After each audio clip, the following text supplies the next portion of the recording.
Before I proceed to run this test, I want to create a few more because I want to show you how to run more test classes and more test methods in parallel in the test run chapter.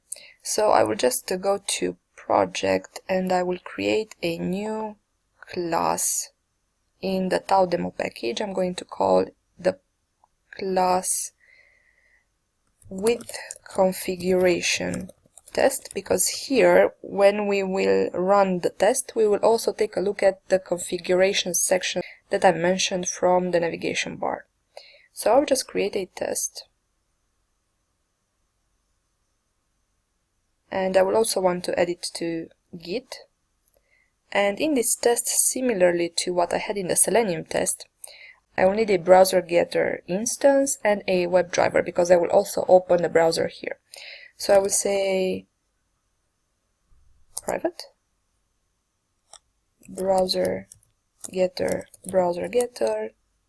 I will just close the left-hand menu, equals new browser getter, and then I'm just going to create the WebDriver driver field. I will create a before all method, public void before all, and I will initialize a browser here, but this time I will say driver equals, and I'm not going to call the getChrome method, but instead I'm going to call a method which is called getDriver, and I will explain what this method does when we will run the test. Basically, this will open a browser according to a parameter that we specify. Okay, in after all, I just want to close the browser once I had opened it. So just say driver.quit.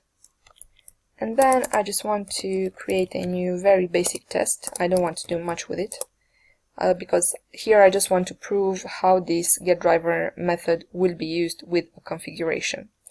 So that's the only purpose of this test, but still I will say just a test. Well, let's keep it camel case.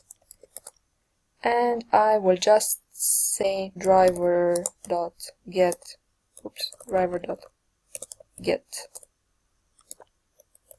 HTTPS, the same URL, and I don't know, we'll do some check afterwards. Assert equals, shall we do the page title again? Maybe. Driver.getTitle, and I'm just going to type the expected value here. I'm going to say example domain.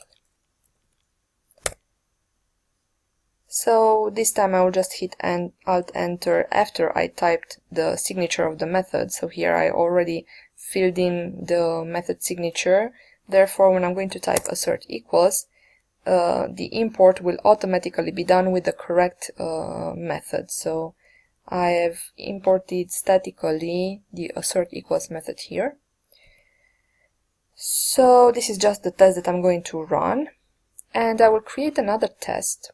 This time I'm going to create a simple test that does not have any Selenium in it. So I just want to show you how to run all kinds of a mixture of test classes and test methods. So I will just create a new class and I'm going to call it with assertions test, because this is going to be a test class where I will just create some assertions. I don't want any other things to be created.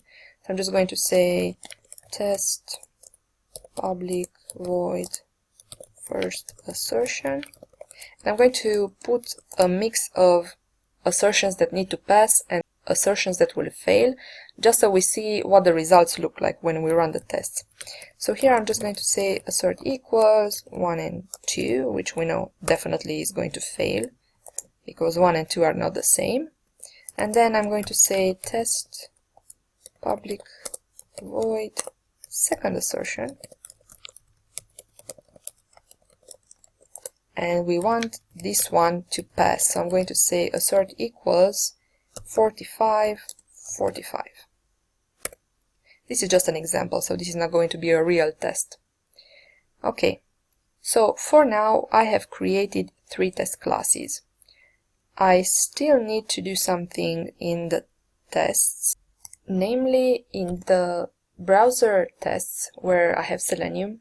I also need to add an annotation before the method, actually before the class definition, and I need to say test instance per class, and here I will also say Alt-Enter, add static import for per class, so I don't have to write test instance.lifecycle.perClass.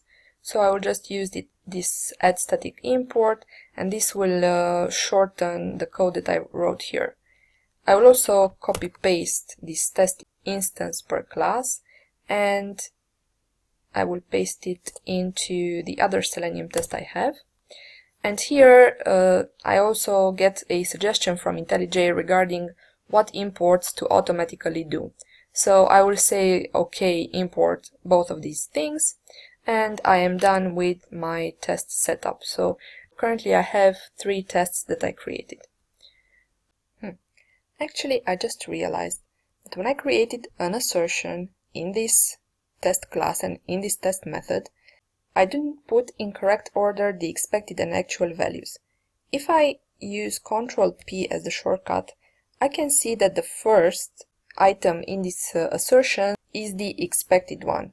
So I would expect the string to be the first parameter in this method call.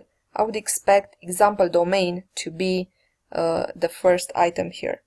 Therefore, I can just switch the two easily by putting the cursor right before the comma and typing Alt-Enter. And here I have the option to flip. So if I select flip, you can see that the actual and the expected values have changed their places without me having to type anything. So this is pretty neat if you're coming from testing with TestNG and now you're working with JUnit or vice versa. In order to get the order of the parameters right, if you wrote them the other way around initially, you could just flip the two without having to type them again. So for now I'm done with creating all of the tests, and I just want to close them all because I just want to have this screen empty. So I will just go to one of the open tabs, and I will right click on them, and then I will just choose close all. I could have chosen to close others to just close this one, but I want to close all of them, so I will just say close all for now, and this concludes this chapter.